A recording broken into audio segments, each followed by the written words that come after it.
एक पति पत्नी दूसरी मंजिल पे किराए से रहते। पत्नी बोली कि हम अपने लड़का को डॉक्टर बने हैं। पति बोलो काहे? अरे बोले हम बीमार रहते हैं, हमारा लड़का डॉक्टर बन जे तो हम घर ही दवाई करवा लें। पति बोलो कि नहीं हम कमा रहे, हम पैसा ले आत, हमारा लड़का इंजीनियर बन है। पत्नी बोली हमने कह दी डॉक्टर बन है। पत्नी बोली पति बोलो हमने कह दी इंजीनियर बन है। इतनी तना तने की हो गई कि बर्तन फेंकन लगे दो ही तरफ से। नीचे एक दादा रहते वे ऊपर गए, बोले बेटा का होगा? पति बोलो दादाजी पागल हो गई, हम दिन रात मेहनत कर रहे और हम कह रहे कि लड़का हमारा इंजीनियर बन है। वह पत्नी बोली दादा हमारा कछु अधिकार नहीं है, हमारा का लड़का नहीं, हम कह रहे डॉक्टर बन है। पति बोलो इंजीनियर, पत्नी बोली डॉक्टर। दादा बोले बेटा वो लड़का को तो बुलाओ पहले, उसे तो भी तो पूछो तो को डॉक्टर बनने के इंजीनियर। बोले अब भाऊ नहीं। अब बताओ ये विवाद को क्या कारण है? बच्चा हुआ नहीं और पति पत्नी झगड़ रहे हैं कि हम एक को डॉक्टर बनाएंगे, एक को इंजीनियर बनाएंगे। जिन पति पत्नी में विवाद होगा वो कभी भी अच्छी संतान का निर्माण नहीं कर सकते। अगर अच्छी संतान चाहिए तो तुम्हें सबसे पहले अच्छा पति और पत्नी बनना पड़ेगा। जब पति पत्नी में प्रेम हुई है तो तुम बच्चों को संस्कार दे हो, और जब तुम्हारी कुत्तों भाई लड़ हो, बाल बच्चे कैसे होंगे बताओ? पहले पति पत्नी में प्रेम रखो। वर्तमान की स्थिति सबसे बड़ी कठिन समस्या है, आप अपनी संतान को अच्छा रास्ता दिखा दो। अगर आपने अपनी संतान को अच्छा मार्ग पकड़ा दिया है तो तुम्हारा दाम्पत्य जीवन पूर्ण हो गया है, तुम अच्छे माता पिता सिद्ध हो चुके हो। तो शादी के पहले जीवन में विवाद हो कोई दिक्कत नहीं, पर जब शादी हो जाए तो शादी के बाद विवाद नहीं, पति पत्नी में संवाद भाव चाहिए। तो शिव जी की शादी के पहले विवाद और शादी के बाद संवाद। और जिन पति पत्नी में संवाद होता है, ध्यान से सुनना आगे कथा आएगी, उन्हीं के घर में पुरुषार्थ रूपी कार्तिकेय का जन्म हो जाता है। कार्तिकेय हुए ना पुरुषार्थ। जिनके पति पत्नी में प्रेम होगा उन्हीं के घर में विनायक और विवेक जैसा पुत्र गणेश जन्म ले जाएगा। जिन पति पत्नी में प्रेम होगा, जिस परिवार में प्रेम होगा, उसी के घर में रिद्धि सिद्धि जैसी बहुएं आएंगी। जिनके घर में प्रेम होगा उसी के घर में तो शुभ लाभ जैसे नाती का जन्म होगा। अगर तुम्हारी ने लड़त रहे तो फिर संस्कार नहीं आ पाएंगे। इसलिए सबसे पहले इस कथा से यह निकालो कि पति पत्नी में प्रेम हो। शिव जी की शादी के पहले विवाद, फिर संवाद, और अपन में पहले भयंकर संवाद, और जो भी आओ भाव, फिर देखो तुम दो आदमों में हिंदुस्तान पाकिस्तान जैसे हालात हैं, फिर भी कह रहे हम साथ साथ हैं। नहीं घर ही नहीं बन रही दो ही आदमों की, 10 मिनट को बैठा दे लड़ पर तो जी हमारे चार जजमान भारी दमदार हैं कि 6 दिन से संगे बैठे। एक जगह हम कथा करे गए, जजमान एक दिन बैठो, दूसरे दिन कुर्सी पे। हमने उसे शाम को पूछी, उनके संगे बैठेगा जोड़ा से। अरे बोले तुम्हें है पता महाराज? हमने कही का है? बोले तुम कछू कह तो जो वहां में घुटी मारत के तुम ये कह रहे हैं। जैसे हम तो दूर ही बैठे आरती में भरा है संगे। घड़ी नहीं बन रही दो ही आदमों की, घड़ी अपने ते पहले संवाद फिर विवाद, उते पहले विवाद और फिर संवाद। एक लड़का लड़की की भाई शादी थे, देखो अपन में का हो रहा। बात चल रही थी, सो दो ही छत पे खड़े थे। शाम को हतो वक्त लड़की ने पूछी कि वो क्या है, चांद दिखा रहा हो तो। लड़का बोलो कि एक चांद वहां है और एक मेरे बगल में खड़ा है। और ये लड़की तो खुश हो गई कि हमें चांद के दई। पापा से कहने लगी शादी यही लड़का से कर रहे हैं। पापा ने कही कल शादी हो गई। 1 साल बाद फिर दो ही छत पे खड़े थे। लड़की ने फिर पूछी वो अदा में कि वो क्या है। लड़का बोलो तुम्हारा बाप या दो ही फूट गई का। तो मैं नहीं दिखा रहा हूं कि चंद्रमा या तुम्हारा बाप या ठाड़ो लालटेन लाए। यह हालत है अपन में। मेरा निवेदन भगवान शिव की कथा से बस यही सार निकालना कि जीवन में पति पत्नी में प्रेम रहे, क्योंकि पति पत्नी गृहस्थी का वो मूल स्तंभ है कि इनके हाथ में बेटा बहू नाती पोता वंश के कई प्यारी प्यारी सी डालियां खिलनी है प्रेम की। पर जब मूल सही होगा तब ही वृक्ष में प्रेम की डालियां खिलेंगी। और अगर मूल ही गड़बड़ हो गया तो गड़बड़ हो जाएगा जीवन में। भगवान शिव माता पार्वती को ब्याह करके लाए। बहुत समय बीत गया शादी के बाद। एक दिन देवऋषि नारद आ गए। अब पार्वती जी के गुरु जी हैं देवऋषि नारद। कहा गुरु जी शादी तो हो गई, अब बस आप तो ऐसा आशीर्वाद दे दो कि घर में किलकारी और गूंज जाए। ऐसा आशीर्वाद दे दो कि घर में कोई लल्ला हो जाए। नारद जी बोले देवी तुम भली मां नहीं बनी, पर भोलेनाथ पिताजी बन गए। आग लग गई पार्वती को। बताओ जब बात बहुत बड़ी है कि अगर कोई कह जाए पत्नी से कि तुम भली मां नहीं बनी पर तुम्हारे पति पिताजी बन गए, तो जब तो आग लगावे को काम होगा। नारद जी इतनी कह के देवी तुम मां नहीं बनी पर भोलेनाथ पिता बन गए पहले, इतनी कह करके नारद जी तो चले गए और भोलेनाथ आ गए। और जैसे ही भोलेनाथ आए माता पार्वती ने कहा भोलेनाथ आप पिताजी बन गए। शिव जी बोले हां देवी मैं पिता बन गया। क्या बात कर रहे हो? बोले हां हम तो 1 वर्ष पहले पिता बन गए। आग लग गई माता को। कहा ये तो गलत बात है। भगवान भोलेनाथ ने कहा देवी तुम तो जानती हो कि तुम कभी हमारे पुत्र की मां नहीं बन सकती। क्यों? बोले याद करो देवी तुम्हें श्राप है। पार्वती को श्राप था कि भगवान शिव के पुत्र की मां तुम नहीं बन सकती। किसने श्राप दिया? आओ जरा ध्यान से सुनो कथा।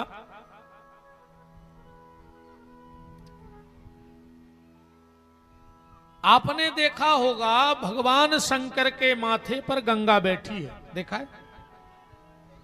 और गंगा कौन है? भगवान शिव की पत्नी है। तो भगवान शिव की पत्नी होकर के सिर पे कैसे बैठ गई? पत्नी तो पति के सिर पे बैठ नहीं सकती, पर ये दुनिया की पहली पत्नी है जो अपने पति के सिर पे बैठी है। अजय बात कहूं जो बूढ़ी बूढ़ी माताएं हरे करत हैं। अपन को के घरे जाओ सो आजे हैं गुरु जी हम तो बहुत ही परेशान है। अपन को काय माता जी? बोले हमारे लड़का ने बहू को मूड पे बैठा लो। वो तो अपनी घरवाली को मूड पे बैठा रहे हैं। कहत के नहीं कहत? जब नाराज हो जाए सास भाई हरे तो इतनी तो जरूर मूड पे चढ़ा ले, मूड पे बैठा लो तुमने। अब उनके लाने हमारा एक ही जवाब है कि जब शंकर जी की उनकी मूड पे बैठ गई, अब हमोरों की बैठ गई तो हमोरा क्या करें भाई? जो को नौ काम तो आए नहीं, पहल से बैठा तो नहीं। तो ये गंगा कैसे बैठ गई? सिर पे ध्यान से सुनना बात। राजा हिमांचल की सबसे बड़ी बेटी है जिसका नाम है गंगा। पार्वती की बड़ी बहनें आए गंगा। जिस समय माता पार्वती जंगल में बैठ करके शिव को पति बनाने के लिए साधना कर रही थी, तपस्या कर रही थी, उसी समय गंगा घर में बैठ करके भगवान शिव को पति के रूप में प्राप्त करना चाहती थी। एक दिन दोनों बहनें बैठ गईं और बातों ही बातों में चर्चा हो पड़ी। पार्वती ने कहा, गंगा दीदी ये बताओ कि तुम किससे शादी करोगी? जो पीछे बहनें हैं वो यहां निकल के आ जाओ। बहनों, यहां बहुत जगह अभी भी बहुत पड़ी है, पीछे यहां निकल के आ जाओ, बहुत सारी जगह पड़ी है अभी। और 2-4 माताएं उठ के आ जाओ, पीछे से आ जाओ उठ के, जिसमें जो और माताएं आएंगी वो बैठती जाएंगी।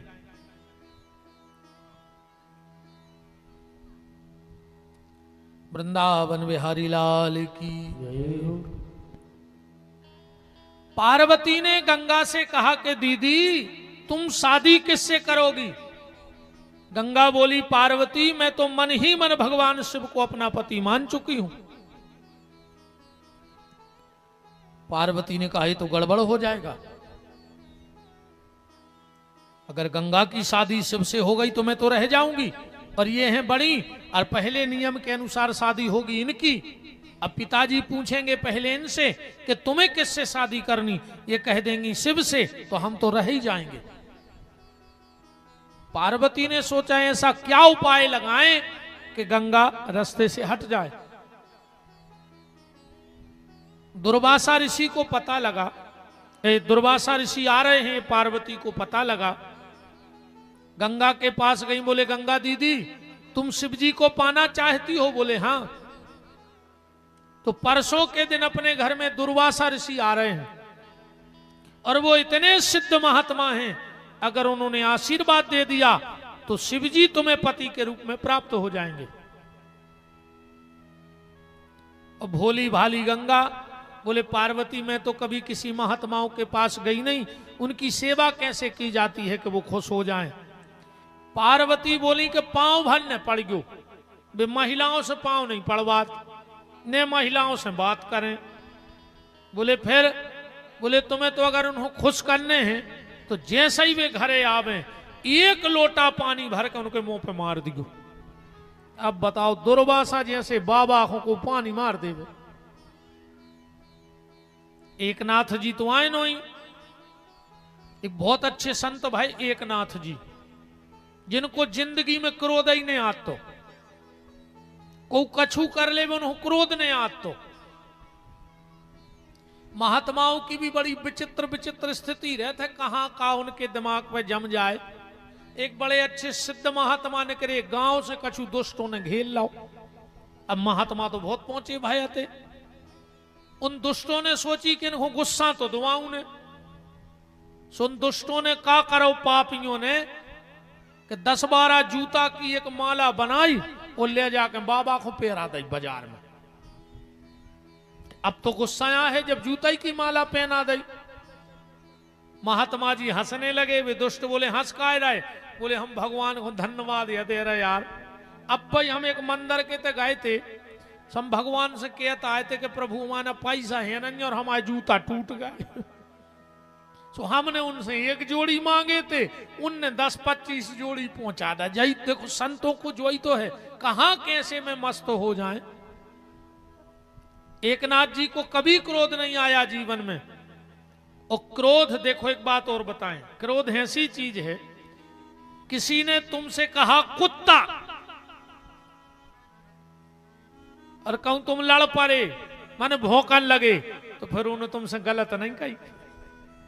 कुत्ता कही थी, तुम तुरंत भौंकन लगे। बात तो तब थी जब उसने कहा कुत्ता और तुम चुप रह जाते। अब जब अपन कुत्ता आई नहीं तो भौंके का है बताओ।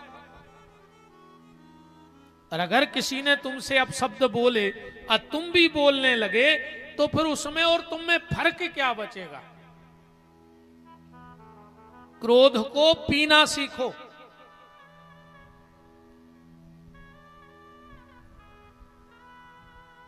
एक आदमी को पता लगा कि एकनाथ जी बहुत ऊंचे संत हैं, उनको गुस्सा आता नहीं है। अरे वो बोलो हम दिलवा हैं गुस्सा है, सो दुनिया में कोनो आदमी नहीं है जो क्रोध नहीं आवे।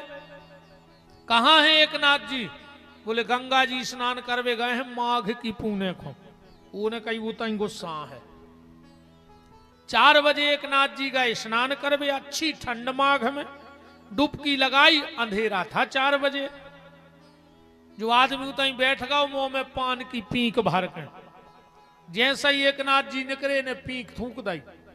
एकनाथ जी फिर नहावे चले गए, उन्हें फिर पीक थूक दी। ये सो 11 बेर भाव। इतने में थोड़ो थोड़ो उजेलो भी होने लगो। देखो खुद शर्म लगन लगी कि यार हमने 11 बार थूको, और गुस्सा नहीं आई। अब तो यार हमें क्षमा मांग लो चाहिए। 11वीं बार नहा के निकले, जो चरणों में गिर पड़ो। एकनाथ जी बोले जय जय क्या बात है? बोले महाराज हमने तुम्हारे ऊपर थूको, ऐसे हम माफी मांग रहे। एकनाथ जी बोले अच्छा तुम आओ वे। उन्हें सोची आ गई गुस्सा, कहने लगे हाउ हम आए क्या कर रहे? एकनाथ जी बोले हमें तुम्हारे मूड धर के पांव पड़ने। बोले काय? बोले माँ को महीना हम एक बेर नहा के घरे जा रहे थे, तुमने 11 बार थूक दो, सो कम से कम हमने 11 बार डुबकी वन लगा लें ना, हम तो एक ही बेर में चली जाती। सो तुम्हारे कारण हमें इतनो बड़ो फल मिल गो। ऐसे हते संत एकनाथ जी। एक बार किसी के खेत में पहुंच गए, वो बड़ा प्रसन्न हुआ कि बताओ संत के चरण हमारे घर में पड़ गए खेत पे। तो उन्हें बहुत गन्ना काट के धर दे के खीर बना लियो। एकनाथ जी तो जय विठल जय विठल जय विठल कर चले आ रहे थे। घर हतो गांव के वो तरफ, गांव में से निकले। जे को पूछे एकनाथ जी कहाँ गए थे? गन्ना ले आवे। बोले हाँ। तो बोले खामे दे दे, खामे दे दे, खामे दे दे। बटत बटत एक ही बचो। पहुंचे घरे, पत्नी बहुत दुष्ट थी। कहाँ गए थे सवेरे से? एकनाथ जी बोले तुम्हें खीर खाने थी, सो गन्ना ले आवे गए थे। कहाँ है? अब उन्होंने सोची पूरा गठैया है, वो तो एक बचो ही तो, ये तो अपने भजन में मस्त रहते। गन्ना पटको घरवारी ने उठा के, और जब दाव नहीं पीठ पे, तो आधो गन्ना ये तर पे आधो हाथ में। एकनाथ जी नचन लगे जय विठल कृपा विठल जय विठल। घरवारी बोली कि हमने तुम्हें मारो और तुम भगवान को धन्यवाद दे रहे। एकनाथ जी बोले हम एक धन्यवाद या दे रहे कि जाकर वो पूरो गट्ठा गांव में बट गो। कहूं पूरो आऊ तो हमें पूरे घलते, एक बचो सो हमें एक ही घलो। और बोले सुनो एक और अच्छो काम होगा। का?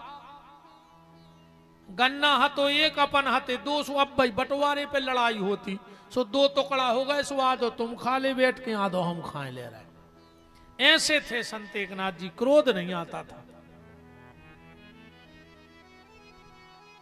पार्वती ने कहा कि दुर्वासा ऋषि आ रहे हैं, महिलाओं से पैर पड़वाते नहीं, महिलाओं से बात करते नहीं, बस 1 लोटा पानी मार दियो। अब तो महाक्रोधी महात्मा। बड़ी उत्सुकता है गंगा के भीतर के कब दुर्वासा ऋषि आ जाएं। दुर्वासा ऋषि आए, गंगा ने 1 लोटा पानी लिया और दुर्वासा के मुंह पे मार दिया। आंखें लाल हो गई दुर्वासा की। ए कन्या, तूने मुझे पानी मारा है, मैं इसी वक्त तुझे श्राप देता हूं, तू नारी का देह त्याग देवे और जल बन जावे। तो जो गंगा लड़की थी, कन्या थी, वो पानी बन गई। उस जल में से आवाज आई त्राहिमाम त्राहिमाम। भगवान ये आपने क्या किया, मुझे श्राप दे दिया। मैंने तो आपके बारे में सुना था कि जो आपको जल मारता है आप उसे वरदान देते हो। दुर्वासा ने थोड़े ठंडे दिमाग से सोचा, ओ ये तो गड़बड़ हो गया। कहा बेटी श्राप तो मिथ्या हो नहीं सकता, श्राप मिथ्या हो नहीं सकता है, पर अब मैं तुझे एक वरदान देता हूं कि तू साधारण जल नहीं बनेगी, यहां से तू सीधी ब्रह्मा के कमंडल में चली जाएगी। और जब भगवान वामन अवतार लेंगे तो इसी जल से भगवान के चरण धोए जाएंगे और तू पतित पावनी गंगा के नाम से जगत पूज्या हो जाएगी। गंगा जैसे ही चलने लगी ब्रह्मा के कमंडल की तरफ, तो उस जल में से आवाज आई, पार्वती